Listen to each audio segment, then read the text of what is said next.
अपनी धरती रहस्यों से भरी है। इसके गर्भ में तमाम ऐसी घटनाएं होती हैं जिनके बारे में वैज्ञानिक अनुमान लगाने में आज भी विफल हैं। समंदर के बीच बर्फ के चट्टान, दुर्गम पहाड़ियां, रेगिस्तान, न जाने कितनी तरह की चीजें हैं जहां हम इंसानों के लिए पहुंचना मुश्किल है। आज ऐसी ही कहानी एक नदी की है। ठीक ठाक चौड़ी कलकल बहती नदी की, मगर सबसे अचंभित करने वाली बात यह है कि इस नदी का पानी हमेशा उबलते रहता है। पानी से लगातार भाप निकलते रहती है। नदी के पानी का तापमान 40 से 100 डिग्री सेल्सियस तक होता है। इस नदी के पास जाने में भी डर लगता है। गलती से पानी शरीर से छू जाए तो जलना तय है। इस नदी का नाम शणयतिम्पिक्षा है। इसे लाबोंबा के नाम से भी जाना जाता है।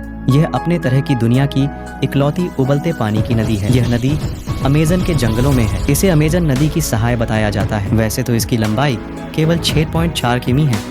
स्थानीय भाषा में नदी का जो नाम है उसका मतलब होता है सूर्य की गर्मी से उबलता पानी। नदी का पानी क्यों है गर्म? अभी तक इस बारे में स्पष्ट तौर पर वैज्ञानिक कुछ नहीं बता पाए हैं। यह नदी अमेज़न के जंगल में मयंतुयाकु सेंचुरी में है और यहाँ अशानिंका समुदाय की जनजाति रहती है। उनके लिए यह नदी पूजनीय है। उनका मानना है कि उनकी उत्पत्ति ही इस नदी से हुई। वे इसे अपनी माँ मानते हैं। इस नदी के गर्म पानी के रहस्यों को समझने के लिए तमाम वैज्ञानिकों ने शोध कार्य किया है। अचंभित करने वाली बात यह है कि इस नदी के आसपास कोई ज्वालामुखी नहीं है। आमतौर पर ऐसा होता है कि जिस जगह ज्वालामुखी होती है वहाँ से गुजरने वाला पानी गर्म हो जाता है, लेकिन यहाँ ऐसा कुछ नहीं। फिर भी लाखों करोड़ों साल से इन नदी में उबलता पानी बह रहा है। पानी के इतने अधिक तापमान तक गर्म होने के कारणों के पीछे अभी तक कोई ठोस जानकारी उपलब्ध नहीं है। नेक्स्ट के गर्म होने के पीछे धरती का जियोथर्मल ग्रेडियंट है, यानी यह इलाका धरती के भीतर मौजूद सबसे गर्म लेयर के करीब है।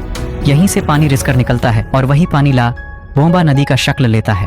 इस कारण यहाँ का पानी काफी ज्यादा गर्म होता है। उनका कहना है कि अमेज़न की पहाड़ियों में होने वाली बारिश का पानी रिसकर धरती के भीतर मौजूद गर्म लेयर तक पहुँचता है और फिर वहाँ से आगे बढ़ते वक्त वह काफी गर्म हो जाता है। नदी को खतरा, लेकिन अब इस नदी को खतरा पैदा हो गया है।